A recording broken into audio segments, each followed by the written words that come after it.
Welcome to the Global Education Station Presents. I'm Annette Levesque, your host, education and technology strategist, and author of eLearning Gold, the ultimate guide for leaders. In each episode, we explore innovative ideas and best practices in education, connecting with directors, CEOs, authors, and thought leaders. Together, we'll share stories and insights to inspire and engage learners globally. Welcome back, everyone. In today's episode, I'm excited to introduce Eileen White, founder of ClickMe Learning, an exciting app designed to help early learners master sounds, letters, and writing whenever they need it with no adult required. Drawing on over 30 years of teaching experience, Eileen's mission is to make literacy learning engaging, responsive, and available anytime with lessons delivered by caring, relatable voices. Welcome, Eileen. How are you? Thank you. I'm excited to be here. Thank you so much, Annette. You're a very impressive interviewer, and your guest, I've just learned so much by watching your podcast. I'm just so happy to be here. Thank you. Well, thank you. And I'm excited to share your journey and help everyone learn a little bit more about ClickMe Learning and the benefits it has to students in schools today. So this should be a great conversation. Why Thank don't you. we get started by telling me a little bit about your teaching journey and what inspired you to launch ClickMe Learning? Sure. Thank you. That's a great question. I probably need to start back in my childhood, though. Like you, I get motion sick just awfully and will always try to avoid the back seat, as you had mentioned in a previous podcast. And so I had parents that were very engaged, and especially my mom. She was a kindergarten teacher or elementary teacher at that time. And although she had 3 kids in 3 years, she seemed to be always available when I had questions about reading. Like I would incessantly ask, like, what does it say right there? And ask very specific questions. And I got answers immediately. That really helped me learn to read before I went to school. And I would love for kids to have that same benefit. And same on long car rides, I'd be between my mom and dad in the front seat. And I remember my dad saying, well, how do you expect her to learn if she doesn't ask a lot of questions? So there must have been some going on in the background there. Yeah. So as I grew up, I wanted to investigate more about reading. So when I went to university at Waterloo, I studied psychology, especially early learning um, and early childhood development, with the idea that I would go to teachers college and, in about 5 years, really understand how reading worked and how, normal kids learned and be able to go on and be a psychometrist or something like that. Well, when I started teaching, it's just so fascinating to hear and to watch and to investigate and learn from children that are on that journey that I just stayed. I never became a psychometrist. So I've always had that really deep yearning to understand the processes. And it's just so complicated, especially for English, because some things make sense and lots of things just don't. Mhm. Yes. So I finished my teaching career in 2018 with kindergarten and grade one children. In that time, it was grade one. And although I had taught from kindergarten to grade six in core subjects and a little bit of grade 7 and 8, it was really fascinating for me to really investigate what was going on. And at that time, also, in 2016, the Ontario government had changed what kindergarten looked like. So it was play-based learning. And so the kids came in being so excited about the kind of learner they were. And, they were all geniuses in being able to understand what they wanted to learn and to investigate how to keep going with that learning. But in my grade one, it was quite teacher focused. And so there was a bit of a culture clash. And I wanted I wanted both. I wanted them to be able to keep learning in their way and have tools available to them that they could find the answer to those specific questions that I was so blessed to have answered by my mom, right? Mhm. And it seemed to me that if there was a way to put those answers into a digital tablet, then kids could work more independently and feel like their needs were being looked after better. If I didn't have time to answer their questions, sometimes those questions just didn't get answered, right? Like, I would try to find kids who were available during writing time, for example, or reading time, so that there was more opportunity than just me and the plethora of examples I had on the boards and the walls. But still, if they had been able to just find a tablet and say, I don't know what that letter is, and then just touch it, and instantly it would say, that's a D, or whatever the letter was, and here's how to print it, and here's when you use capitals and lowercase. Kids their learning could have flowed better. And so that's what I made ClickMe Printing first. And ClickMe Learning is kind of the umbrella, because ClickMe Printing represents about 1/30th of what I really want to accomplish, right? That if you have a question, a specific question about literacy, there should be a way for you to get the answer, even if a teacher or your parent isn't available. It will never, ever, ever replace being able to talk to a teacher and have a teacher interpret really what is your question and helping you find that answer in the next step. But it might be, a good second choice. Kind of like a talking picture dictionary, right? Like, there's lots of learn to read apps, but they don't really give you a table of contents or let you find your specific answer. That's the gap I wanted to fill. Hmm. So when you were on that journey, Eileen, of teaching reading, and obviously, I guess there weren't tablets back in that time Mhm. when you were Oh yeah. starting out as. Oh, did you have tablets? Uh, Really? What did they look like then?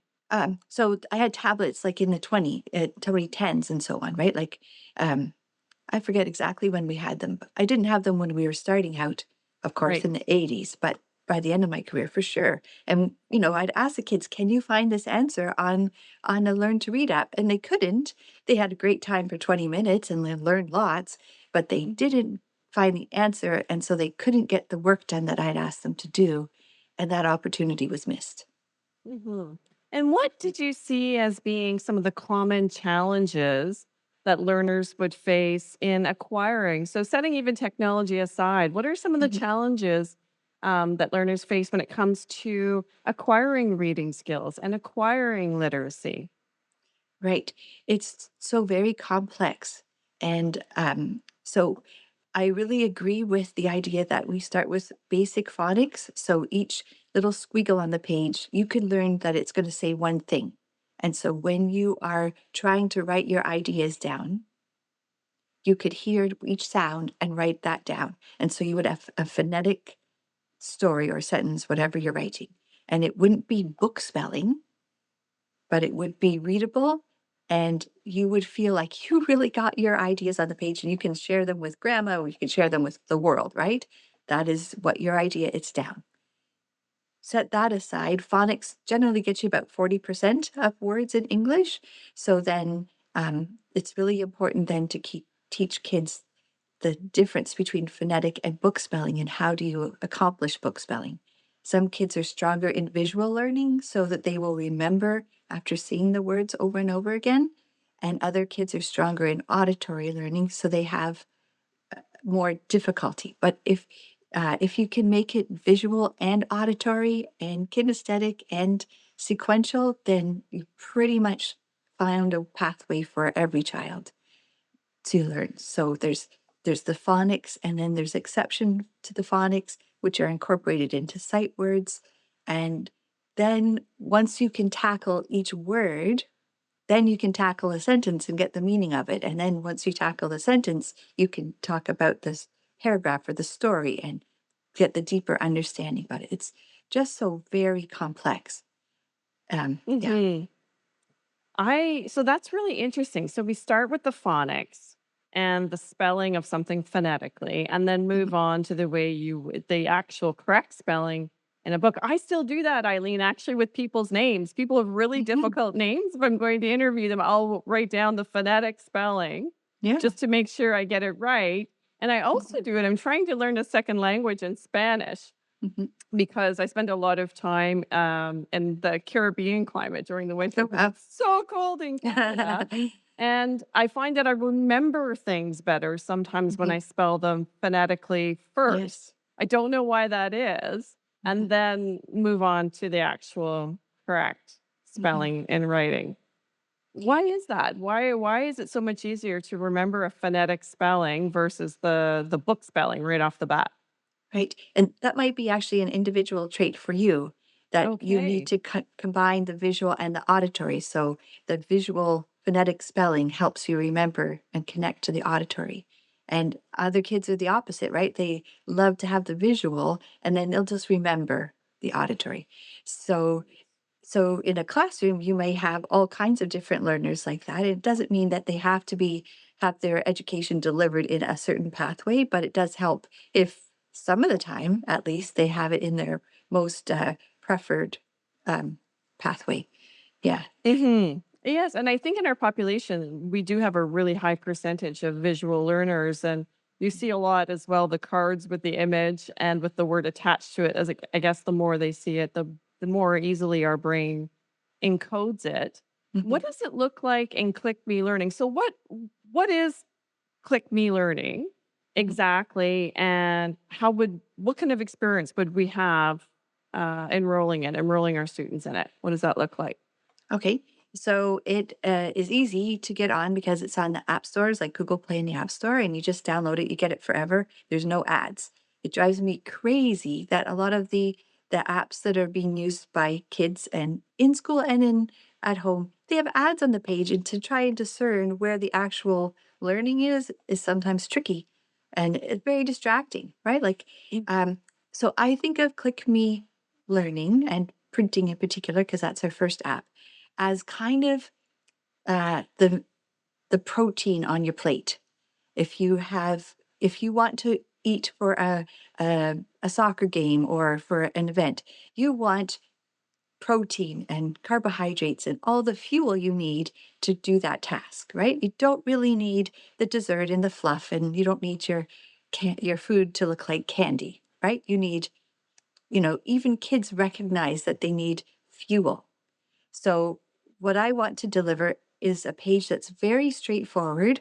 It has the all the letters and sounds, so the 45 sounds of English, all accessible all the time. And all that there is, if you don't know that sound, you just click it. I can actually show you. It's on my computer if that'd be easier. But you get to hear the sound, you get to see how it's printed, you get to see when to use capitals and lowercase, and you get to practice that on the screen.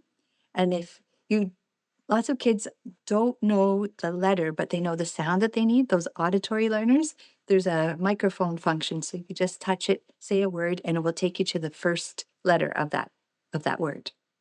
So you could learn phonetic spelling that way. So when you said no ads, is there a free version and a paid version of it? How does that work for students in schools?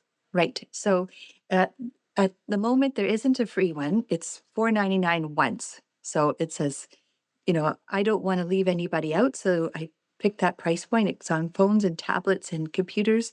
So hopefully nobody gets left out. But Mhm. in case there is, I am also targeting school boards and educational institutions that can buy a bulk license and deliver it to everyone in their purview for free. Truly don't want to leave anybody out, but I do need to pay for the wonderful work that people are doing for me.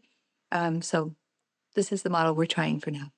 No, that's extremely reasonable. That's I think my Starbucks coffee sometimes exceeds that after That's the right. the tip at the cash, I like that it's a one-time fee as well too, because almost everything these days in our budget are everyone's moved to the subscription models, from your Mhm. music to the ongoing fees, and it gets really expensive. So that's great that there's a one-time fee, and students and parents can benefit from it. What did your journey look like? So you were an elementary school teacher and have all Mhm. this wisdom in teaching and reading. How did you get to the place where you were like, I want to design an app for this? And how did you affect that? Like, how did you make that happen? Do you have a tech background, or did you use somebody? What did that look like? Um, yeah, that's a really good question. Um, I think it just became a need, right? Like over and over again, we've been taught that guided reading and writing, when you get to sit down with one child, or small group of children, that's the gold standard of teaching, right? That's when the magic happens. And many times in those days, we were asked to take our data and look for how we can move the group to better achievement. And I found that if you want to make the biggest gains with a group, you need to work with individuals and small groups. So then the rest of the kids have to be engaged and actually able to continue their work independently, right? So I longed for this resource that could be like a dictionary. It's just super easy. Teachers can never have time to teach an app, right? So kids have to be able to do it independently.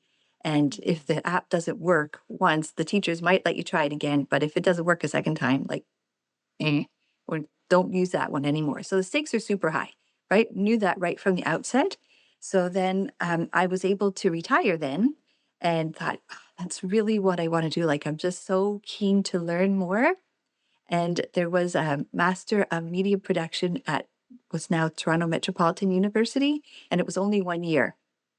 So I was able to self-fund that, and of course my parents helped me a bit, but thought, okay, I'm just going to see this, and I can't draw worth a diddle. Like, graphics just bring.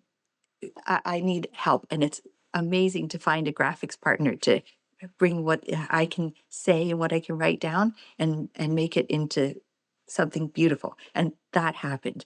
So I learned in media production that there were lots of people in my class that were awesome at graphics, and they were very affirming that I had a really good idea. And so then I came home and just kept going. You know, that Arthur Ashe saying, start where you are, use what you have, do what you can. And so many things were right here. Like, I live in a town of 2,000 people, right? The person who does the audio recording lives a block and a half away from me. How does that happen? I wanted to have, as I mentioned, like visual learners and auditory learners and kinesthetic learners with their hands. The sequential learner is just so important. And nature learning is so important these days, especially to make connections. So I'm rambling a bit, but in one of the activities I had for my thesis, I got to work with kids in a downtown Toronto school and to show them some media and have their feedback. There was one time when a little earthworm was crawling across a footprint, and they saw this, and literally 40% of those kids in kindergarten thought it was a snake. So I thought, okay, we have to have nature connections, right? So when I came back, I hired some of my former grade 1 students to be the authentic child actors and represent these different characters. So there's a sequential learner, we call him Seek. He gets to go first, he tells everything in order. Then there's a visual learner and so on. It doesn't mean that you have to be that, you don't have to identify with just one learning pathway, but it makes your understanding richer if you have different ways the same concept is being explained to you. Right. So and when I was thinking about what these characters would say, the kids that I had taught, their voices popped into my head, and I knew that they were genuinely that kind of learner. So I reached out to their families, and they all said yes. And so we started recording, and then the pandemic hit, and it was harder to reach out to schools and so on. And so I took that time and just let myself go into theta waves, when you're kind of between sleeping and waking, and everything is, your brain can just relax and plan things out.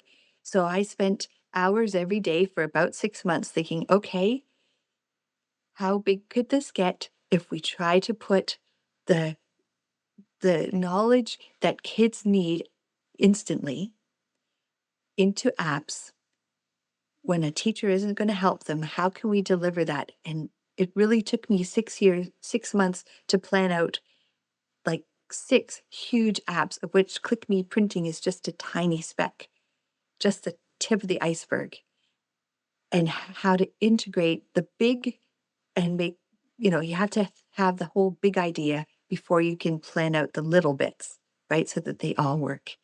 So that took a while. And then I was lucky enough to have projects through Centennial College and through, well, it's My Taxes, the funder. And so I got to work with phenomenal master's level students to make more prototypes and so on. And then at some point I had to make, find revenue. So I thought, okay, we need to just focus and do ClickMe printing. So the past year uh, we've had now 4 apps. So we have ClickMe Printing, which has an animal with long names like iguana and jellyfish for the sounds of the letters. And then since the science of reading came in, we now have a second version with easy words. So instead of jellyfish, it's jet, for example. And then we have those same words, but in cursive writing, because especially since at grade 3 now, they've introduced cursive writing back into the Ontario curriculum. But kids in grade 3 and up now were kids in kindergarten in COVID times. So many still need that focus on sounds. And if they can just have a simple way that's just boop, okay, I got it. Yeah, hopefully that helps, because there are just some kids at A, they maybe just didn't learn that sound, or they just can't remember that sound. And especially once they get into grades above primary, like they're kind of maybe stuck, right? Like where do you find that out? And it might be a tiny bit embarrassing. So if we can just deliver it what the tools that they need, that'd be super great. So That's yeah. a really inspiring journey. So you have a full teaching career, you've got all this knowledge and all of these ideas, and are heading for retirement. Many of the teachers I work with in these times with technology that are closer to retirement, they're running away from technology, not to it. They're saying, I don't want to deal with all of this. There's too much. I'm going to go happily retire on a piece of land somewhere near the water and not deal with it. So it is super inspiring that you chose to take all of this knowledge you'd acquired and embark on a completely new journey to creating this app. And how brilliant to work with master students who are working in Mhm. technology to Mhm. help you develop it. I mean, that's simply amazing. How does Thank you. the app itself, so students, they download the app from, the Apple Store or the Google Play Store, Mhm. and they've got it on their tablet Mhm. device or whatever Mhm. device they're using it on. When they get stuck, how does the app create engagement for them? So what mechanisms does ClickMe Learning use in the app to further engage students, so it's something different than just sitting in the classroom and being told what you Mhm. need to do or told a task? How is this different? Mhm. So I mentioned the graphics before. So I live in the town of Wyerton, and we just celebrated Groundhog Day with Wyerton Willie. And Wyerton Willie, yeah, has the cutest little cartoon face. And that face was drawn by the mom of one of my students. So when I needed a graphic designer, I went to her and she said yes. So she has made these gorgeous pictures, graphics for all of the 4 apps. And they're just so magnetic for kids, right?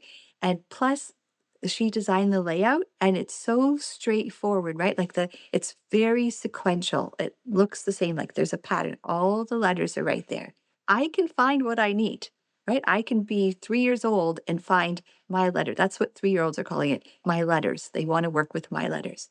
And the microphone also is really cool because it's so responsive, right? You say hello, and it takes you to the H page just like that. So it's very engaging, but I think it really it delivers what kids need.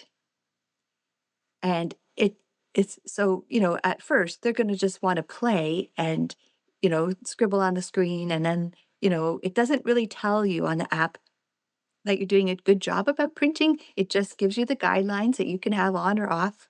And you get to have this as your learning space with no demands on you. There's no, another thing I was really keen with the students is to say, there are no levels in this. There's no locked content. This is a tool like a dictionary, right? Kids come to it because they need something, and they may only be on it for 30 seconds because then they can accomplish what it is they're trying to do that's not on an app. right? Hmm. This is delivering what they need. So if they've had lots of time to play and they know how it works, they know what the little buttons work to, then when they go to a book or they're trying to write a story and they're stuck, then they can find the answer right away. Here's a really curious bit. If I'm helping a kid read a story and they're stuck on a word, and I just tell them the sound of the first word or the whole word, they don't remember, right? And we'll come back to that word again and again. But if they've at least had to put the effort into finding that and they know where to find it, they remember it a lot better. And especially coupled with that, it's a child's voice telling them, then it's more engaging. Yeah, and the kids that I picked, they have such love in their voices. It's just a beautiful thing. Yeah, they are so keen. They're now in grade 8 and 10. So as we develop more, we'll have to deal with their changing voices, but they just have such big hearts and they explain things in their beautiful voices, like really kind of idiosyncratic voices. And yeah, so all of those things, the graphics, the sound, the interactivity, the layout, makes it that honest, like 3-year-olds are just loving it. No, that definitely would be more engaging to be able to hear a peer's voice, it would sound like, Mhm, mhm, speaking back to you as you're looking up a word. mm, Now that you've had this journey in creating your own educational resource to mhm. help out students that are learning to read and in areas where they want to achieve literacy, what, in your opinion, is the most important factor in creating effective on-demand learning resources for kids? So what in all of that journey would you say is the most important factor in getting from that beginning point of idea inception to the execution point where you now have this app? Okay. Uh, Begin with the end in mind for sure, and really make sure your priorities are set. So mine was independent children getting what they need. Mhm. Everything funnels to that. Mhm. Stephen Covey, begin with the end in mind That's and right. work your way back from there. I have it. I That's right. quoted in my book actually the exact same Yes. principle from Gower. That's super great. Mhm. Where can schools, parents, educators find you? Find ClickMe Learning. Do you Okay. have a website as well as the Mhm. Play Store if they want to learn more? How do they find you, Mhm. Eileen? They can go to clickmelearning.ca, and my contact information is there.